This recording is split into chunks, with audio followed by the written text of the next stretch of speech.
येनाक्षरसमाम्नायमधिगम्य महेश्वरात् कृत्स्नं व्याकरणं प्रोक्तं तस्मै पाणिनये नमः। वाक्यकारं वररुचिं भाष्यकारं पतञ्जलिं पाणिनिं सूत्रकारं च प्रणतोऽस्मि मुनित्रयं नमस्कृत्य तदुक्तिः परिभाव्य च वैयाकरणसिद्धान्तकौमुदीयं विरच्यते।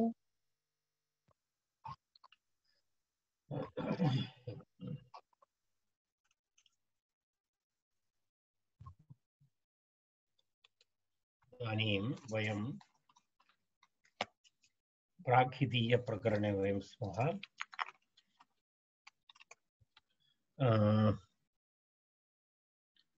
प्राक्हितीय प्रकरणे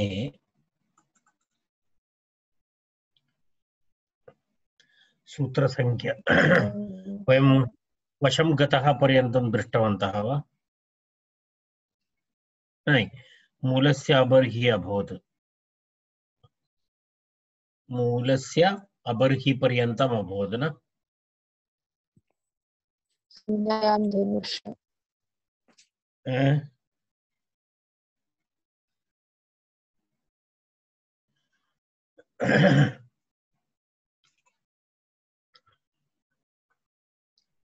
वशं गतः पदमस्मिन् दृश्यम् अभवत्। मूलस्य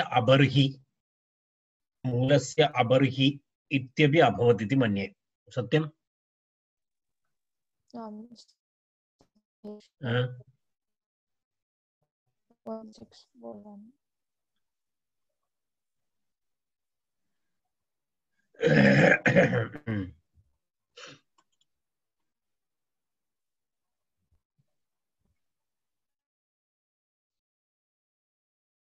संज्ञायां धेनुष्या इति सूत्रम् अग्रे करणीयम् अस्माभिः। संज्ञायां धेनुष्या इति सूत्रम्।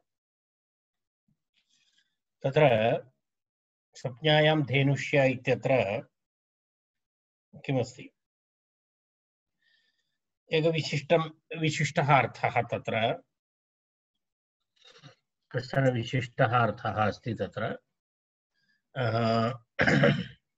धेनुशब्दस्य शुकागमः यत् प्रत्ययश्च स्वार्थे निपात्यते संज्ञायाम् इति निपातसूत्रमस्ति। विधि तत्र निपातयति। तत्र एवमस्ति, धेनुष्या इत्युक्ते प्रथमं तस्य शब्दस्य अर्थं पश्यामः। धेनुष्या इत्युक्ते यदि कस्मादपि ऋणं स्वीकृतं, पुरातनकालस्य कथा एतत् सर्वं, सिद्धान्तकौमुदी सर्वं सहस्रेभ्यः वर्षेभ्यः सहस्रवर्षाणि स्यात्।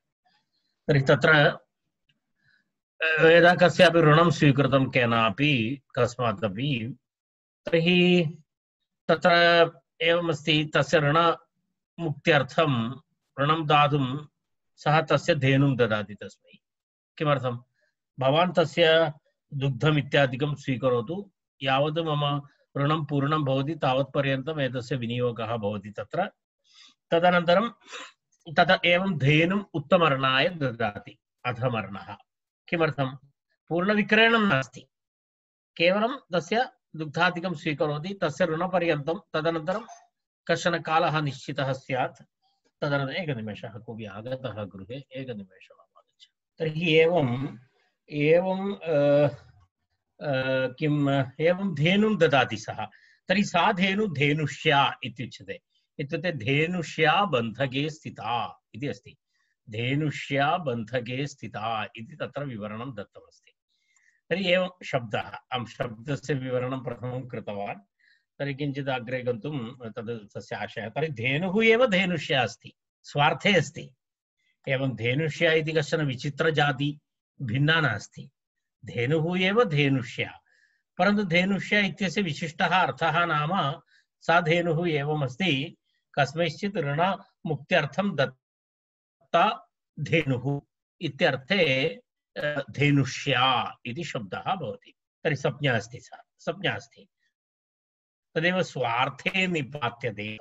स्वार्थे अस्ति धेनुरेव धेनुष्या धेनुः एव भिन्नं किमपि नास्ति तर्हि धेनुशब्दस्य शुक आगमः भवति शुक यत् प्रत्ययश्च भवति स्वार्थे निपात्यते संज्ञायाम् इति सूत्रार्थः धेनुशब्दस्य शुक आगमः यत् प्रत्ययः च स्वार्थे निपात्यते संज्ञायाम् इति तत्र सूत्रस्य अर्थः धेनुशब्दात् शुकागमः अन्तावयवः भवति तदनन्तरं यः प्रत्ययः अपि निपात्यते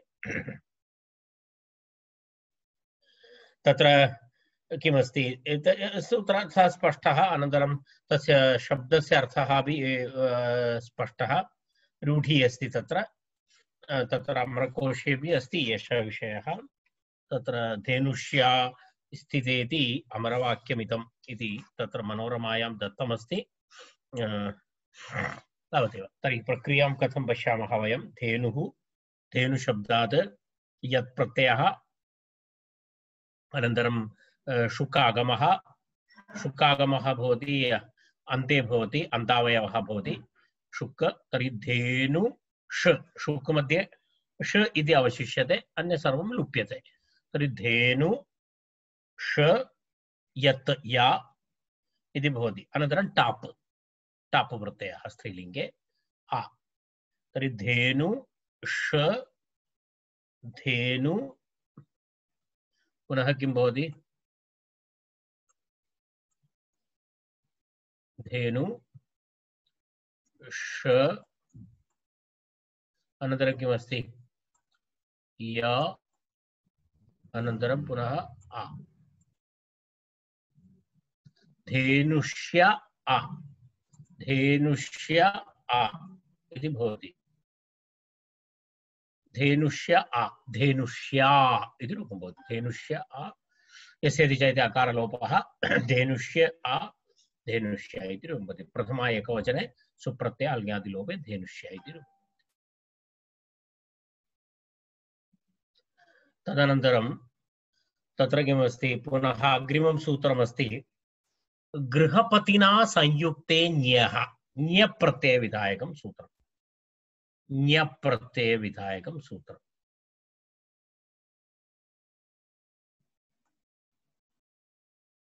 ञप्रत्ययः कस्य ञप्रत्ययः भवति गृहपतिना संयुक्ते ञः इति उक्तं गृहपतिर्नाम यजमानः तेन संयुक्तः इत्यर्थे गृहपतिना संयुक्तः इति अस्मिन् अर्थे गृहपति शब्दात् तृतीयान्तात् किं भवति मनोरमं पश्यतु अस्मिन् अर्थे संयुक्ते इत्यर्थे गृहपति शब्दात् तृतीयान्तात् ञ प्रत्ययः स्यात् अस्मिन् अर्थे इत्युक्तम् अस्मिन् अर्थे इत्युक्ते संयुक्ते इति जुड़ा हुआ संयुक्ते संबंधित इत्यर्थे अर्थात तृतीयान्त गृहपति शब्दः तस्मात् संयुक्तार्थे किं भवति संज्ञायां किं भवति तत्र संज्ञायाम् इति अनुवर्तते अत्र पूर्वसूत्रात् संज्ञायाम् इति अनुवर्तते तद्धिताः न्यायप्रातिपदिकात् इत्यादि सर्वं भवति तर्हि सूत्रार्थः एवं भवति यदा गार्हपत्यः अग्निः इति तद् यज्ञसम्बन्धी विषयः अग्निः त्रिधा भवति न गार्हपत्य अग्निः भवति तत्र आहवनीय अग्निः भवति एवं त्रिप्रकारकाः अग्निविशेषः तत्र पश्यतु गृहपतिः यजमानः तेन संयुक्तः गार्हपत्यः अग्निः इति गृहपतिना संयुक्तः गार्हपत्यः अग्निः तत्र एवमस्ति सामान्यतः अग्नीनां त्रैविध्यम् अस्ति तत्र गार्हपत्याग्निः भवति आहवनीयाग्निः भवति दाक्षिणाग्निः भवति इति अग्नीनां त्रिधा अस्ति गार्हपत्याग्नि दाक्षिणाग्नि अनन्तरम् आहवनीयाग्नि इति अग्नेः त्रैविध्यम् अस्ति तत्र तस्य एकैकस्थानमपि पश्चिमप्रदेशे यः स्थापयति तद् आहवनीयाग्निः भवति एवं एतत् सर्वं श्रौताग्नयः श्रौतविधौ उक्ताः अग्नयः श्रौतशास्त्रमस्ति खलु श्रौतशास्त्रं यज्ञसम्बन्धी यागसम्बन्धी श्रौतविधि भवति याज्ञवल्क्यादिजनानां श्रौतसूत्राणि भवन्ति तत्र उक्ताः नियमाः एते अग्नीनां नामानि इत्यादिकम् अस्तु गार्हपत्य अग्नि इति तर्हि गार्हपत्य अग्नि इति उक्तं तत्र तदनन्तरं पुनः अग्रे गच्छामः वयं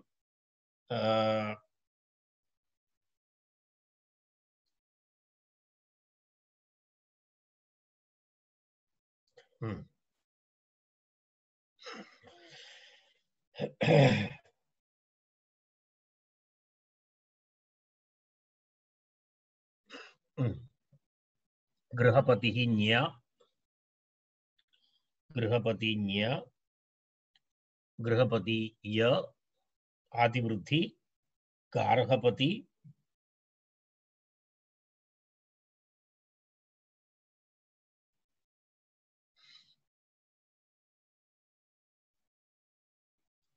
एतस्य वैशिष्ट्यं नाम एतस्य अग्नेः वैशिष्ट्यं नाम एतद् आहिताग्नि इत्युच्यते एतद् सर्वदा भवति गृहे यत्र याज्ञिकाः निवसन्ति तत्र एषा अग्निः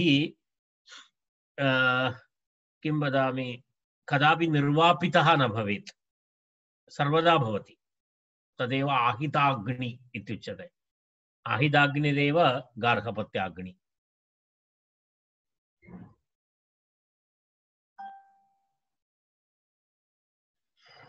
अरणिमन्थनेन अग्निः उत्पाद्यते अरणिमन्थनेन अग्निः उत्पाद्यते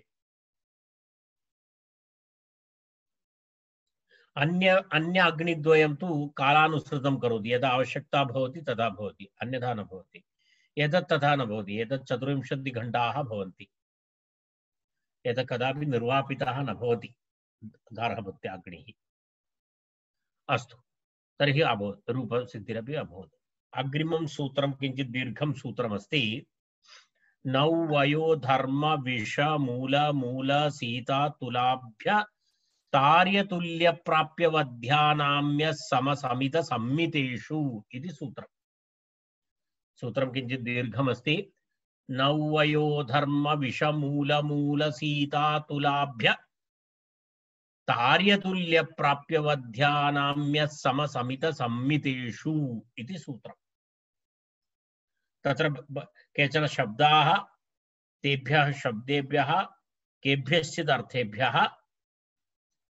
केभ्यश्चिदर्थेभ्यः यत् प्रत्ययः भवति इति यदा तस्य यथासङ्ख्यमस्ति नौ इति शब्दात् नौ इति तावत्पर्यन्तं शब्दाः के शब्दाः नौ वयस् धर्म विष मूल पुनः मूल सीता तुला एतेभ्यः शब्देभ्यः अष्टभ्यः शब्देभ्यः क्रमात् तार्ये तुल्ये प्राप्ये वध्ये आनाम्ये समे समिते सम्मिते च अर्थे यत् स्यात् इत्यर्थः मनोरमायां स्पष्टं दत्तमस्ति पश्यन्तु मनोरमायाम् एवमस्ति पश्यतु पूर्णं नौ वयस् धर्म विष मूल मूल सीता तुलयेभ्य अष्टेभ्यः क्रमाद् तार्ये तुल्ये प्राप्ये वध्ये आनाम्ये समे सम्मिते समिते सम्मिते च अर्थे यत् स्यात् तर्हि एकैकशब्दं पश्यामः प्रथमः शब्दः अस्ति नौ नौ इति शब्दात् तार्ये इत्यर्थे तार्ये इत्यर्थे तार्ये इत्यर्थः क्रमशः किमस्ति अर्थात् नावातार्यं नावातार्यं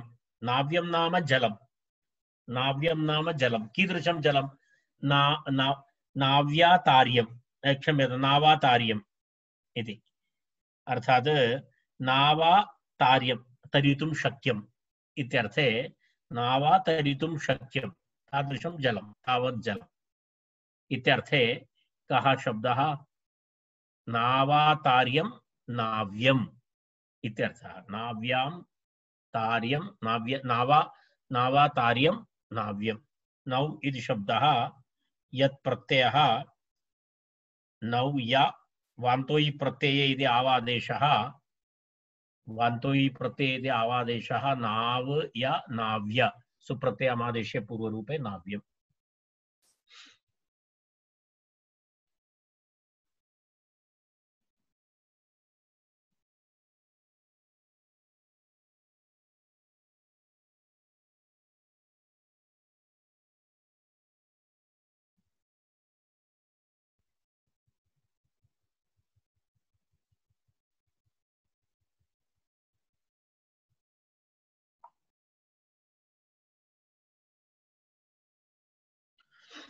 अग्रिमं रूपमस्ति वयसा तुल्यः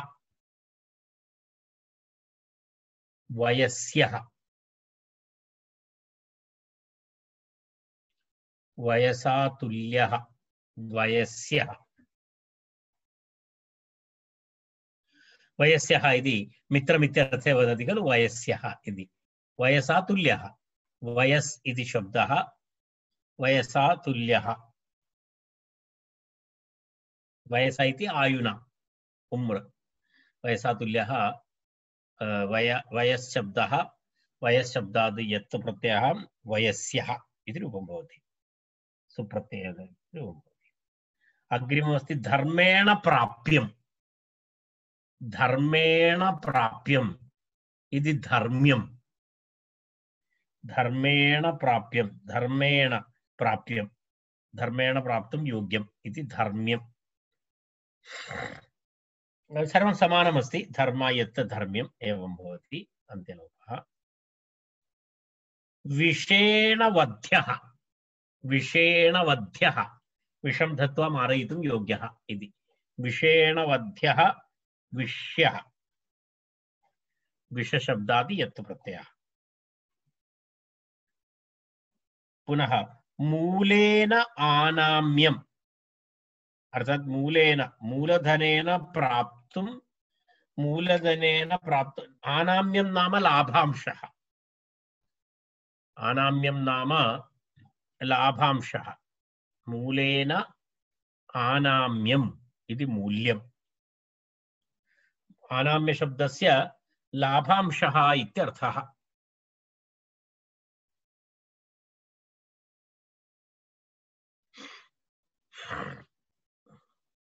तत्र पश्यतु पटादेः उत्पत्त्यर्थं वणिक्भिः विनियुक्तं द्रव्यं मूल्यं तेन सह यद् अधिकं द्रव्यम् आनम्यते विक्रेतुः तत्र सम्मतीकरणेन लभ्यते तन्मूल्यम् इत्युच्यते मनोरमायां तस्य विवरणं दत्तमस्ति भवन्तः द्रष्टुं शक्नुवन्ति पटातेः उत्पत्त्यर्थं वणिक्भिः विनियुक्तं द्रव्यं मूलं मूलधनम् इत्युच्यते अर्थात् कैपिटल यदा यत्किमपि कर्तुं तत्र प्रथमं यद् धनस्य निवेशः क्रियते तद् मूलं तेन सह यद् अधिकद्रव्यम् आनम्यते विक्रेतुः सम्मतीकरणेन लभ्यते तद् मूल्यम् इत्यर्थः अर्थात् तस्य लाभांशः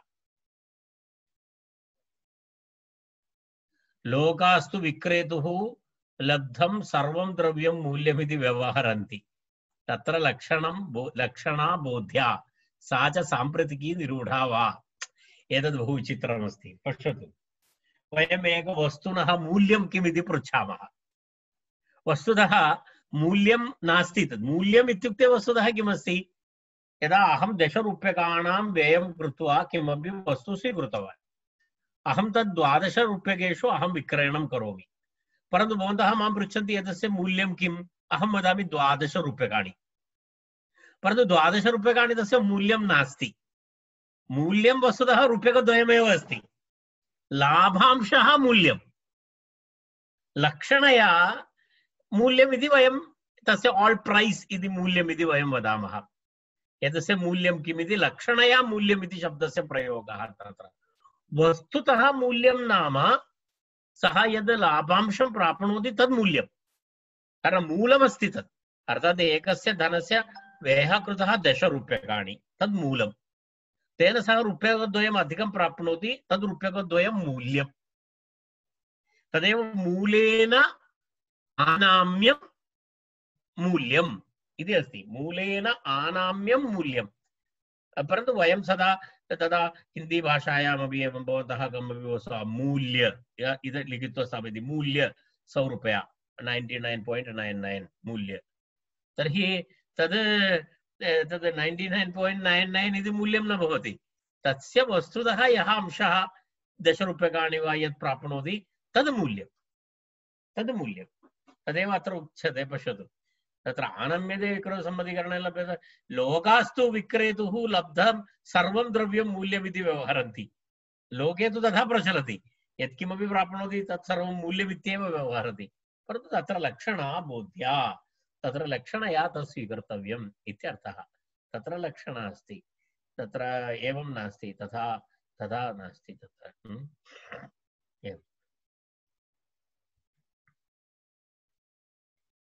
अग्रे अग्रिमशब्दः कः? मूलेन आनाम्यं मूल्यं। मूलेन समः मूल्यः, तद् भिन्नं। मूलेन समः मूल्यं, मूलेन समः यद् यद् यद् मूलं मूलं तत्र लक्षणं सा च प्राप्यते। तत्र मूलेन सहितम्, अर्थात् यत्र मूलमर्थात् तत्र किम् अस्ति, तत् यः व्ययः जातः तद् मुतायन समम् इत्यर्थे मूलेन समः इत्यर्थे मूलशब्दादि यत् प्रत्ययः भवति मूलेन समः तदपि मूल्यमेव, मूल्यः इति वद पुल्लिङ्गे भवति। मूलेन समः मूल्यः इति अर्थः भवति। पुनः सीतया समितं सीत्यं, सीतया समितं सीत्यं। सीता नाम हलः, हलः। सीता नाम हलः, हलः। सीतया समितम् इत्युक्ते सीतया समितं नाम यदा हलम् उपयुज्य यदा वपनात् पूर्वं क्षेत्रं समीकरोति, हलः हल उपयुज्य यदा तद् सीताम् उपयुज्य हलम् उपयुज्य क्षेत्रसमीकरणं भवति। आदौ कृषिकार्यस्य प्रथमकार्यं नाम क्षेत्रसमीकरणमस्ति। तर्हि सीता नाम लाङ्गलपद्धतिः इति तत्र उक्तमस्ति। तदेव तत्र यदा यदा तत्समितं तया समितं सङ्गतम् इत्यर्थः। कृष्टा भूमि इत्यर्थः, कृष्टा भूमि इत्यर्थः सीत्यं। कृष्टा भूमि इत्यर्थे सीत्यम् इति शब्दः।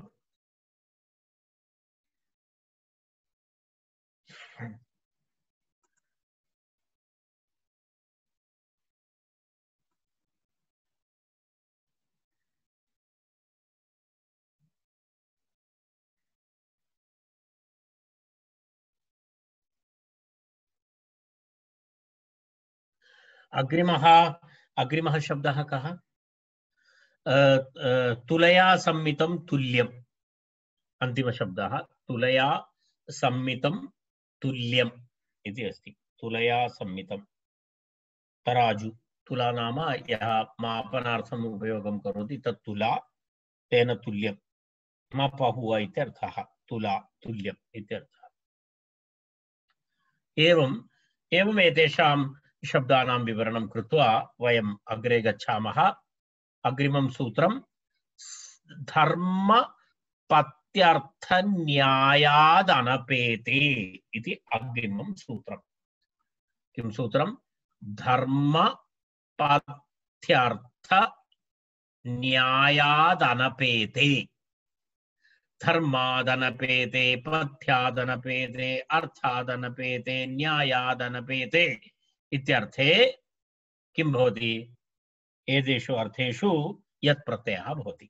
अनपेते अर्थे पञ्चम्यर्थ धर्म, पथिन् अर्थ न्याय एतेभ्यः प्रातिपदिकेभ्यः तत्र किं भवति एतेभ्यः प्रातिपदिकेभ्यः अनपेत अनपेत नाम धर्मात् अनपेतम् अनपेतम् अपेतं नाम प्रतिकूलम् अनपेतं नाम अनुकूलम् इत्यर्थे अनुकूलार्थे अनपेतार्थे अनपेतं नाम अनुकूलम् इत्यर्थे यत् प्रत्ययः स्यात् धर्मश्च पन्थाश्च अर्थश्च न्यायश्च तेषां समाहारः धर्मपत्यर्थन्यायः न्यायः तस्मात् धर्मपत्यर्थन्यायात् अनपेते इति द्विपदं सूत्रम् धर्मपत्यर्थन्यायात् इति द्विपदं सूत्रम् इति तत्र अनपेत इति शब्दस्य अप्रच्युतम् इत्यर्थः अप्रच्युतम् इति धर्म पथिन् अर्थ न्याय एभ्यः अनपेतम् इत्यर्थे यत् इत्यर्थः औचित्यात् पञ्चम्यन्तेभ्यः इति औचित्यात् तत्र पञ्चमी शब्दः पञ्चम्यन्त शब्दः स्वीकरणीयः अप्रच्युतम् इत्यर्थः तत्र पश्यतु एकैकं शब्दं पश्यामः तस्य उदाहरणानि धर्मात् अनपेतम् इत्यर्थे धर्म्यः इति शब्दः धर्मात् अनपेतम् इत्यर्थे धर्म्यम् इति शब्दः धर्म्यम् धर्मात् अनपेतम्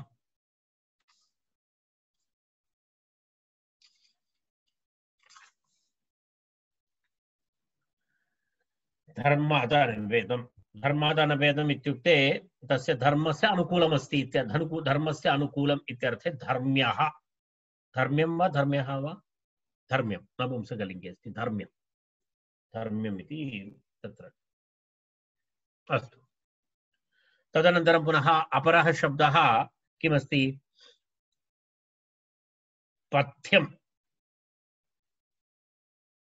पथः अनपेतम् इति शब्दः पथ्यं नाम किमस्ति पथ्यं नाम यदा वयम् आयुर्वेदे सर्वं वदामः खलु पथ्यं भोजनम् अर्थात् किं वदामः लाभदायकं भोजनम् इत्यर्थे पथ्यमस्ति इति वदामः पथ्यमिति वदति यदा कश्चन रोगः भवति यदि कश्चन रोगः भवति चेत् तदनन्तरं तत्र पथ्यं भवति इत्युक्ते तद् रोगनिवारणाय अनुकूलं लाभदायकं भोजनम् इत्यर्थे पथ्यं भवति तत्र एतत् अच्चार् न खादतु पप्पडं न खादतु इत्यादिकं वदति अवलेहः न स्वीकरणीयः एतत् न स्वीकरणीयः यदा यस्य कस्यापि यदि कस्यापि मधुमेहः अस्ति इति चिन्तयतु तर्हि तं वदति भवान् शर्करां न खादतु तस्य कृते तत् पथ्यमस्ति अर्थात् तद् न करणीयम् अन्यथा एतत् स्वीकरोतु इति वदति एतत् सर्वं पथ्ये भवति तर्हि तत् पथशब्दादेव पथिन् इति शब्दादि यत् प्रत्ययः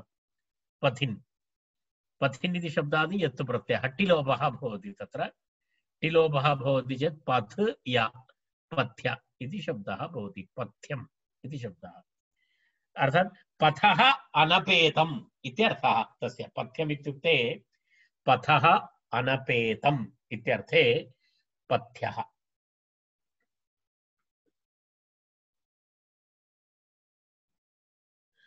अर्थ्यम् उपयुक्तम् इत्यर्थः अर्थात् अनपेतम् इत्यर्थे अर्थ्यम् इति शब्दः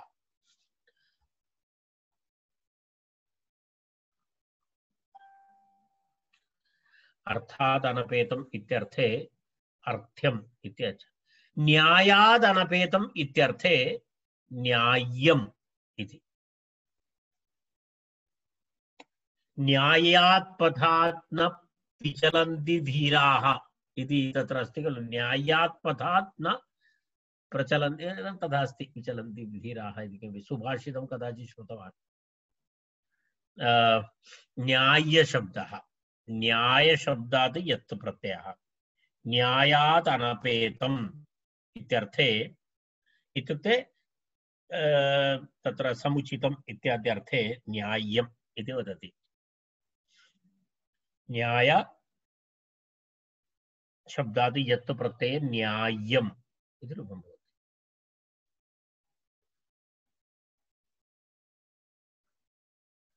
एवं छन्दसो निर्मिते इति अग्रिमं सूत्रम्। छन्दसो निर्मिते, छन्दसो निर्मिते, छन्दसा निर्मितं, छन्दस्यम् इच्छया कृतम् इत्यर्थः। छन्दस् छन्दशब्दस्य इच्छा इत्यर्थः अपि तदस्य छन्दः इत्युक्ते तस्य हॉबी, छन्दः हॉबी इत्यर्थे अपि छन्दशब्दस्य प्रयोगः भवति।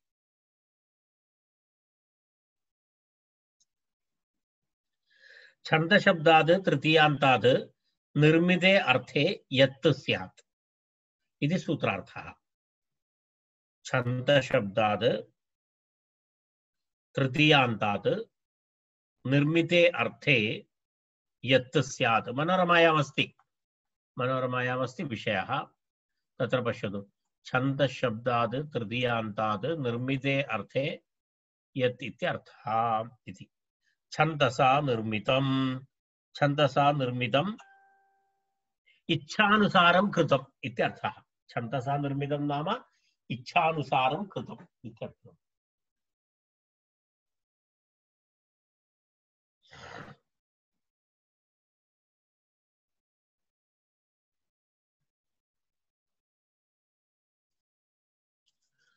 छन्दसा कृतम् इच्छया कृतम् इत्यर्थे छन्दस्यम्, छन्दसा निर्मितं, छन्दस् या छन्दस्य छन्दस्यम् इति भवति। स्पष्टमस्ति। अग्रे उरसः, उरसः किमस्ति? उरसो अञ्च, उरसो अञ्च, अण् प्रत्ययः अपि भवति, यत् प्रत्ययः अपि भवति। अञ्च इति उक्तम्। अञ्च, उरसः अञ्च। उरस् इति शब्दात् अण् प्रत्ययः अपि भवति, यत् प्रत्ययः चकारग्रहणेन यत् प्रत्ययः अपि भवति, रूपद्वयं भवति। निर्मिते इत्यर्थः, निर्मिते इत्यर्थे।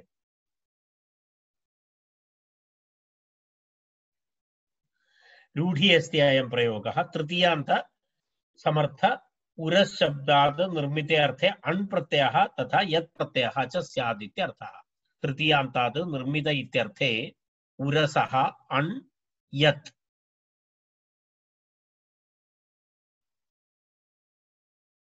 तत्र औरस्यः पुत्रः, औरस्यः अपि औरसः अपि क्षम्यताम्, औरसः अपि अस्ति, उरस्यः अपि अस्ति। औरस्य पुत्रः इति वदति। औरस्य पुत्रः इत्युक्ते नियमपूर्वकं विधिपूर्वकं यां विवाहं कृतवान् तस्यां स्वस्मै जातः पुत्रः औरस्य पुत्रः, औरसपुत्रः इति उच्यते। एतत् कालखण्डानुसारं भवति। इदानीं सामान्यतः सर्वे औरसपुत्राः एव भवन्ति। पुरातनकालस्य कथा अस्ति एषा। एकस्य विधिपूर्वकविवाहिता एका स्त्री भवति, पुनः अन्यसम्बन्धाः भवन्ति। सर्वं पुरातनकालस्य कालखण्डस्य विशेषणं। यदा भवन्तः जानन्ति, रघुवंशं वयं पश्यामः। रघुवंशे सुदक्षिणायां पुत्रमिच्छन् इति वदति तत्र दिलीपः। दिलीपः सुदक्षिणायां पुत्रमिच्छति, पत्न्याम् इति न वदति। पत्न्यः बह्व्यः सन्ति, केवलं सुदक्षिणा इति प्रथमा पत्नी अस्ति, तत्र पुत्रः भवतु इति। तदा रामायणकालखण्डपर्यन्तं वयं पश्यामः चेत् बहुपत्नीत्वमस्ति। तेन कारणेनैव रामस्य महत्त्वं तत्र रामः एकपत्नीव्रतः इति। तथा तस्मिन् काले एकपत्नीव्रतः इति तद् महत्त्वप्रतिपादनमासीत्। रामस्य वैशिष्ट्यं सः एकपत्नीव्रतः इति। तावत्पर्यन्तं तस्य पितुः पत्नीत्रयमासीत्। अनन्तरं तत्र रघोः विवाहः सन्दर्भे वदति